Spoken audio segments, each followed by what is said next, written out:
Bonjour, c'est Cécile. Aujourd'hui, je voudrais aborder un problème, enfin, c'est pas un problème, un sujet d'actualité, parce on est en hiver, ça y est, aucun doute, même si on n'est pas encore le 21 décembre. Qu'est-ce qui va vous protéger le plus des infections respiratoires et des bobos l'hiver? Parce que là, tout le monde va aller se pencher sur les huiles essentielles qui soulagent du rhume, de la grippe, etc. Alors, vous allez me dire, oui, partout, on va vous dire, oui, mettez-vous du Ravitsara, de l'eucalyptus, tout ça. Mais est-ce que c'est ça dont vous avez vraiment besoin pour vous protéger de ces problèmes-là? On peut se poser la question. Moi, personnellement, non, j'irai jamais me badigeonner de tous ces trucs-là en ce moment. Jamais de la vie. Moi, mon approche, c'est de dire que votre corps, il a tout ce qu'il faut pour se débarrasser de ces attaques, enfin pour se protéger contre ces attaques-là, du moment que il fonctionne correctement. Et pour qu'il fonctionne correctement, il faut lui en donner les moyens. Qu'est-ce qui fait que votre immunité se casse la figure? Votre niveau de stress. Ok? Qu'est-ce qui fait que vous attirez les virus ou les bactéries? Votre niveau de toxicité interne. Si vous êtes propre à l'intérieur, c'est-à-dire si vous faites en sorte de soutenir vos émonctoires régulièrement, si vous faites en sorte de pas vous goinfrer avec des cochonneries, bon, on ne peut pas éviter toutes les cochonneries non plus, mais on n'essaye pas d'être archi pur non plus. On peut, moi aussi, hein, j'aime bien, bon, il n'y a pas beaucoup de trucs qui me donnent envie dans les cochonneries, mais bon, peu importe.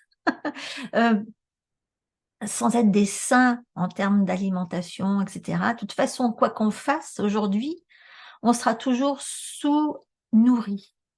On sera très alimenté, mais toujours sous-nourri parce que ce qu'on mange n'a plus la même valeur nutritive qu'il y a 100 ans. Ok. Mais ce que je voulais vous dire, c'est que il y a, il y a une grosse différence entre se badigeonner d'huile antivirale bourrée d'un huile cinéole qui sente l'eucalyptus à 2 kilomètres et faire ce qu'il faut pour vous. Ok? Et là, je regarde en général ce qu'il faut pour tout le monde en ce moment, et ça tourne toujours autour des huiles toxiques et anti-stress. Donc, en général, bon, il y a Palmarosa qui est super bien, il y a Matricaire, il y a camomille romaine, donc les deux camomilles, hein. Pourquoi?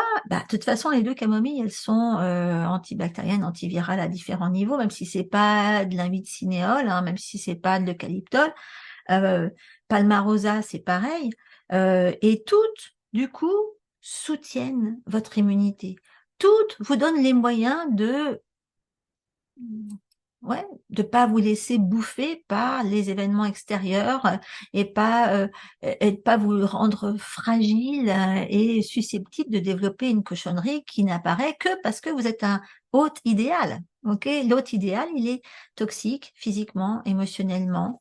Il n'a pas les moyens de résister. Ok, et encore une fois, c'est votre niveau de stress qui fabrique le plus votre niveau de mucus au niveau du ventre. Ce niveau de mucus là, c'est ce qui va attirer les envahisseurs pathogènes. Et voilà, et moins vous allez fabriquer de ce mucus, moins vous allez attirer les envahisseurs pathogènes. Ok? Et de toute façon, dès que vous avez une attitude anti-stress, émotionnelle, physique, à tous les niveaux, à ce moment-là, automatiquement, votre immunité est maintenue. C'est que dès qu'on est dans le stress, l'immunité s'affaiblit, ok? Parce que c'est pas compatible avec les réponses anti-stress. Donc, rappelez-vous ça. Ne tombez pas dans le piège des automatismes.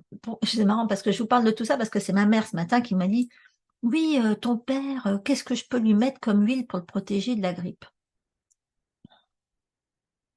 J'ai eu envie de lui dire, mais maman, euh, il faut pas lui mettre des huiles anti-grippe.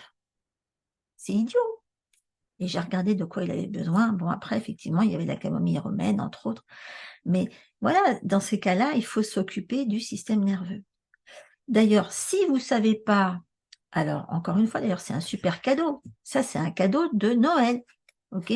Vous pouvez offrir mon livre. Dans ce livre-là, Respirer, aimer, guérissez, j'apprends au lecteur à identifier tous les jours ce dont il a le plus besoin en termes d'huile essentielle pour répondre à ce besoin-là, pour agir sur ses faiblesses. Et c'est ça qui va vous protéger de tout. C'est pas d'aller vous ruer sur ce qui est suggéré par des personnes qui vous connaissent pas, avec des huiles qui vont couvrir qu'une toute petite partie de vos besoins. Pensez à vos besoins. Cessez d'être dans la dynamique de vous protéger extérieurement de ce qui peut vous atteindre. Faites ce qu'il faut intérieurement pour ne pas attirer ce qui peut vous attaquer. C'est tout. C'était ce que je voulais vous dire aujourd'hui. À très vite.